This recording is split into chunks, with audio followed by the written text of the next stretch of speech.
Oh, here we go again. Okay, so imagine if someone told you you had 3 minutes or so to fill up as many shopping carts as possible in a supermarket. Now add to that your objective is to get the highest total possible.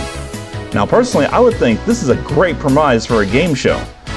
Apparently someone else did too. But of course I'm starting to get ahead of myself. Let's start from the beginning. In the not-so-distant future, a time-traveling experiment known as the Tempest Project was undergoing its first live trial.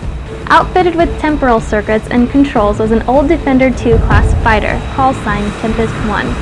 Just as the experiment was about to begin, something went wrong.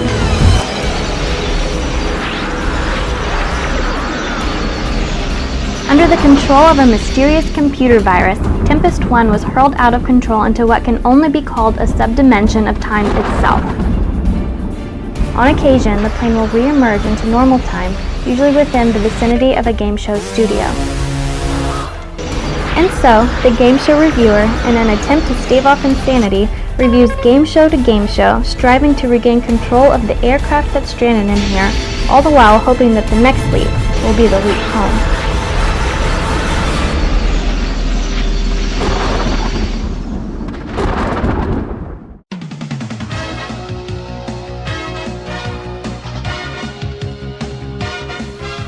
Howdy y'all, I'm your game show reviewer, reviewing the game show greats and the occasional dud. And before we get started, I'd like to introduce you to someone.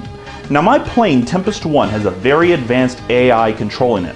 That AI also has a holographic interface which has been down ever since this voyage began. Well, I managed to repair it, so without further ado, I'd like to introduce you all to Tempest 1 herself, or Sarah. Greetings to everyone. I am Sarah, or Systematic Artificial Recon Pilot Assistant Hybrid Intelligence. You may call me either Sarah or Tempest 1. S-A-R-A-H-I. Guess that last I is silent, huh? Anyways, with Sarah here, now I can venture out further from that plane. She's always ready to lend a hand with every review, and she can also let me know how much time I've got left until the next time leap. Which at the moment, Captain, is in 20 minutes and 30 seconds. Thank you, Sarah. You may go now. Anyways, on with the review, but first let me ask you all a question. What is the first thing you think of when you hear this sound? Now personally, I think of all the fun it was possible to have on this game show. Welcome, my friends, to Supermarket Sweep.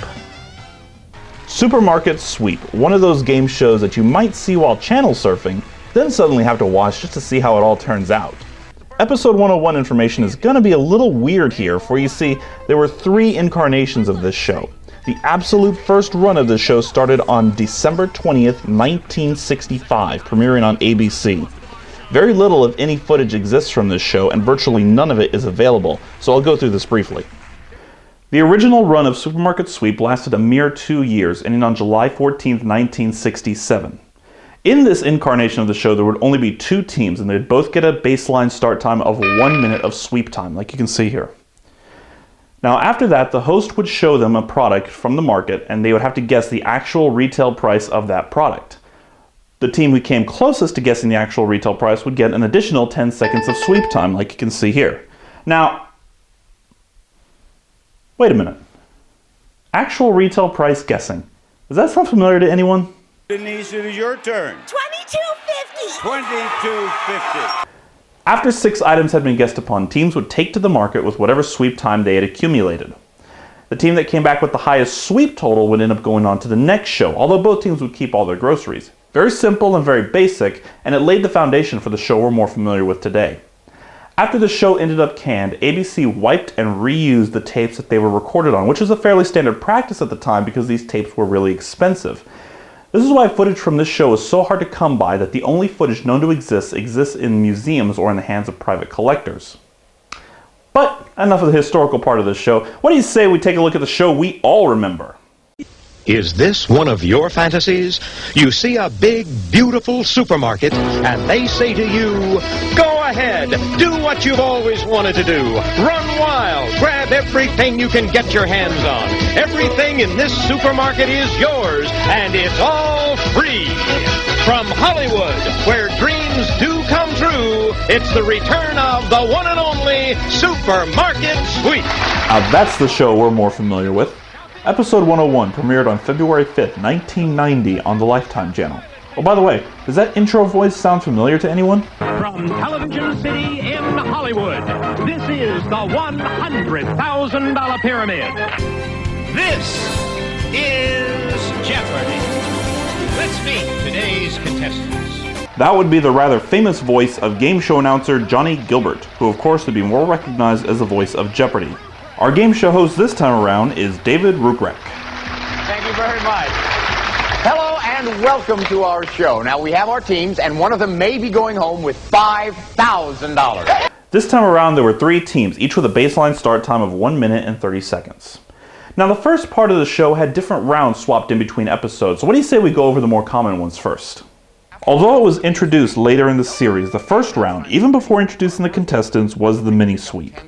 David would read off a riddle very similar to what the contestants would be facing later on in the final sweep.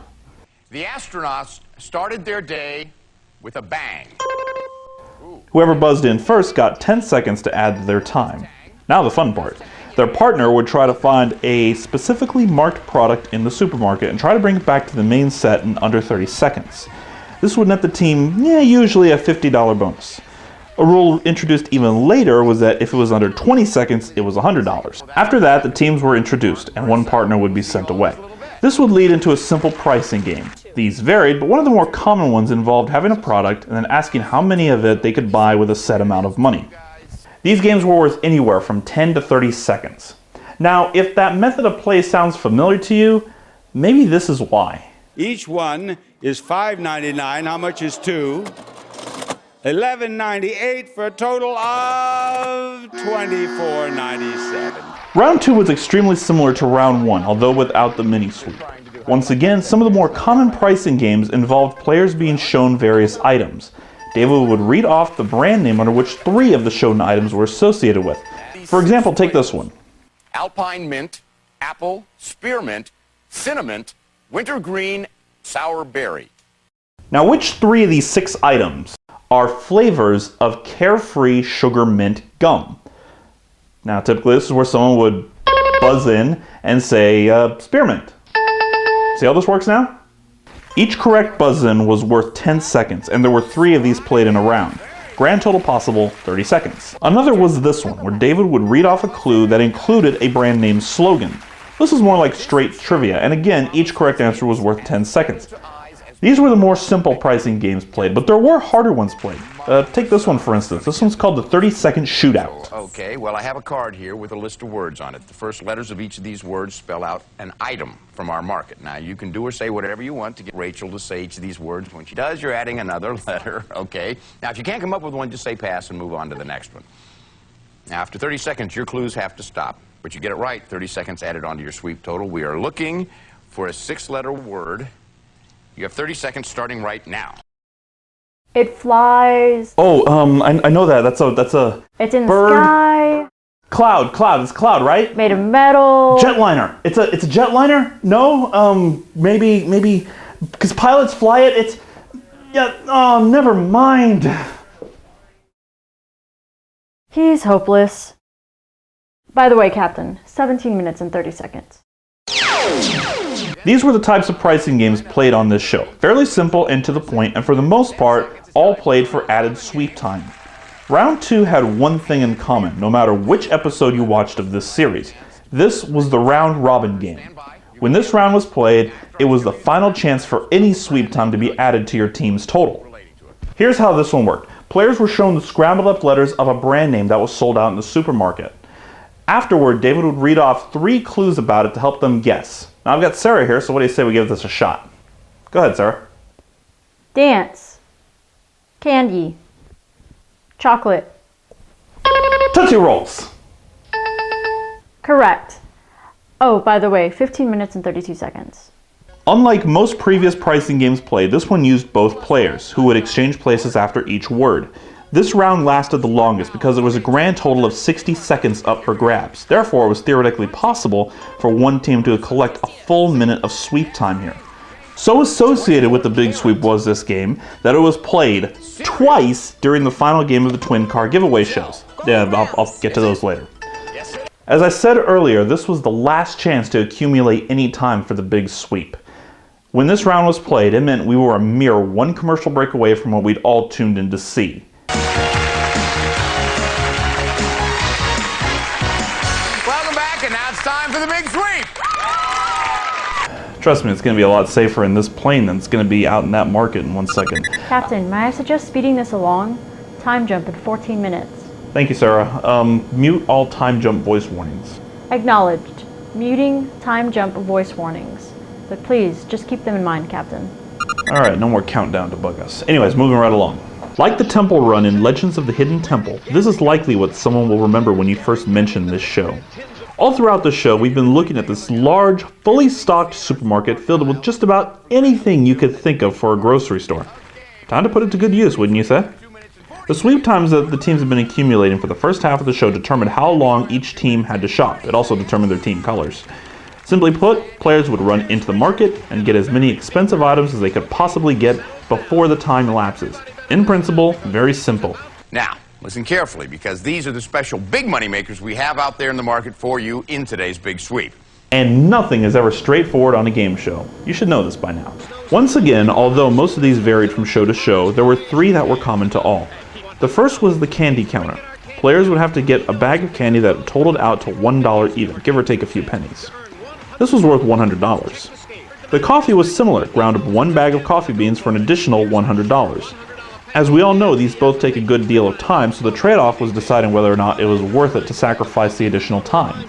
The last and most common one were these: giant inflatable products or mascots with a large bonus tag on them. There were three of these in the store, and the tag held anything from a $50 bonus to a $250 bonus. Of course, since it's not revealed until the end which was what, players would have to gamble on taking a certain bonus, although it was guaranteed at the very least you were getting $50. Oh, by the way, one of these were allowed per team. I can't go over every single one ever shown on the show because if I did, I would be talking long into the next review. A few more though included the Manager's Special. Simply find a specially marked can of, something, not revealed until mid-sweep in this bin here for an additional $250. There was the magazine stand where players would have to get certain magazines determined before the sweep began. The bread stand worked the same way. On your mark, get set, go! These were just the game show-esque gimmicky bonuses, however. There was still plenty in that market that was expensive. There were the big hams, the cuts of beef, the big old turkeys, the slices of cheese, the rolls of garden hose. During the sweep, it could just be a madhouse. One added bonus, by the way, is players aren't limited to just one cart. They can take a full cart back at any time for a fresh one. Of course, there were rules and penalties for the sweep itself. For example, players were limited to 5 of a kind of item. Also, players had to leave the market in relatively good shape, not leaving boxes or anything on the floor. This would incur a penalty, the likes of which was never mentioned on the show. The average sweep time was around 3 minutes, and at the end of it all, the exhausted players would come back to the starting line. All right, now official checkers are standing by, so in just a little bit we're going to find out which team has the highest total. Well, that's the team that's going to be looking for $5,000. It's out there hidden behind a product in one of these aisles, just waiting for them, so stick around. All the merchandise purchased, all the bonuses picked up, everything that was in the player's cart or across the line was totaled up to give them their grand total for the day. The one team that had the highest total would of course win the game and go on to try for $5,000. Now remember that mini sweep at the beginning of the game, specifically the riddle. When hubby cleans the bowl, he gets real mannish. He makes stains. Steve. Vanish. Vanish, drop in. Well, here's where that comes back into play. The final sweep was a simple game. I'll let game show host David Ruprecht explain this one. Okay, so you got to find the 5,000 first, okay? All right, so you got a minute to find it, 3 clues to help you out. Remember, your hands have to be on the money before that final bell. Before we started, you chose envelope number 2. Our clock is all set and ready, are you? Yes. Okay, as soon as I finish reading this, the countdown starts. Oh, good luck, go out there and get it. Okay. These clues could range from a rhyme, which was usually the easiest to figure out, to a riddle or pun about the product name. Once players found the item, they had to grab the specially marked item to find the next clue. Finally, should they make it to the final clue, this famous fanned-out money prop would signify the team had won $5,000 in addition to the sweep total. Very simple game, very simple rules, and unfortunately, seemingly very seldom won. Military boots.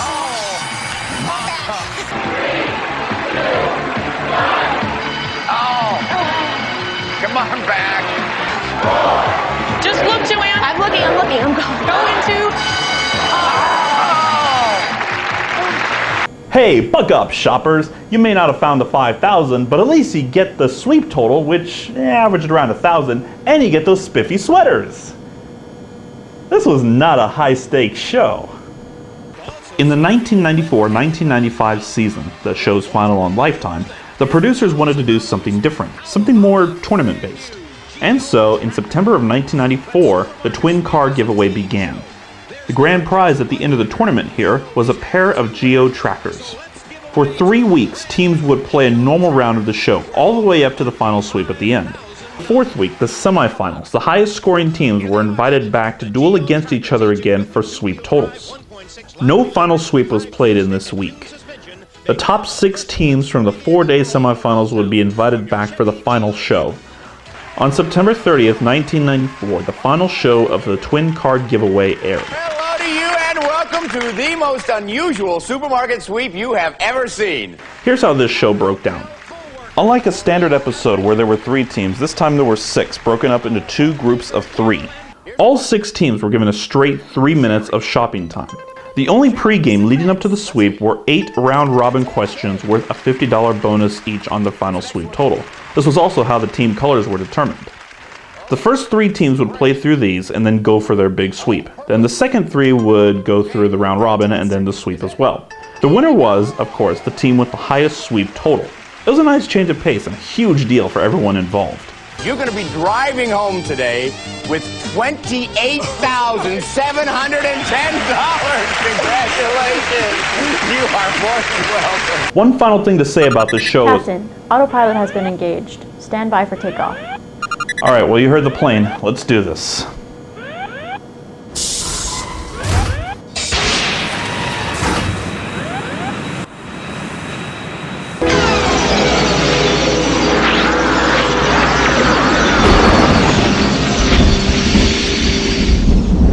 Captain, time jump has been activated with no destination time. I'll see what I can do about it. Well, it seems I have a little time here and sometimes, so I'm going to finish my review. One final thing to say about this show is that it was canceled on Lifetime on May 26, 1995. It didn't stay canceled for long, however, for on April 3rd, 2000, Supermarket Sweep gained yet another episode 101, triumphantly returning to television thanks in no small part to PAX Network. Unfortunately, like the 2 incarnations before it, it was also eventually canceled, with the final episode to date airing on May 23rd, 2003. Supermarket Sweep was just one of those shows you just had to see to enjoy. If you randomly ask someone if they remember the show and then tell them about it, well, Sarah, how would they react? Not now, Captain. I'm busy. No matter the response, though, this was still an excellent show. It's always great to just tune in, maybe not even root for anyone in particular, and just watch the frenzy madhouse that the supermarket turns into. In that regard, I have to say, Supermarket Sweep, awesome show. And this is David Ruprecht saying goodbye for Supermarket Sweep. Hey, listen, the next time you and your friend are standing at a checkout stand and you hear the beep, think of all the fun you could have on Supermarket Sweep! And with that, that wraps up my review. I'm your game show reviewer, reviewing the game show greats and the occasional dud. Alright, Sarah, drop me out of sub time anytime now. I'm working on it, but that unknown aircraft alarm is distracting me. Wait, what?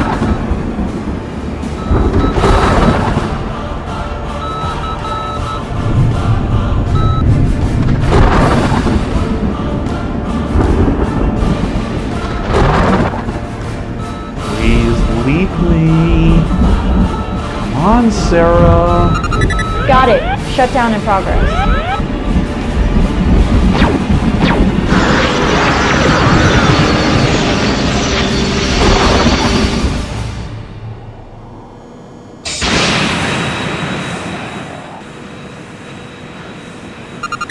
Okay. What the hell was that? Unknown. Scanner reported a high-energy pulse directed at Tempest 1 just prior to time circuit shutdown. Do you wish further analysis? Yeah. By all means. I want to know what the hell is shooting at me inside of Subtime. Acknowledged. While my analysis is underway, Captain, may I direct your attention to the center console screen? Here we go again.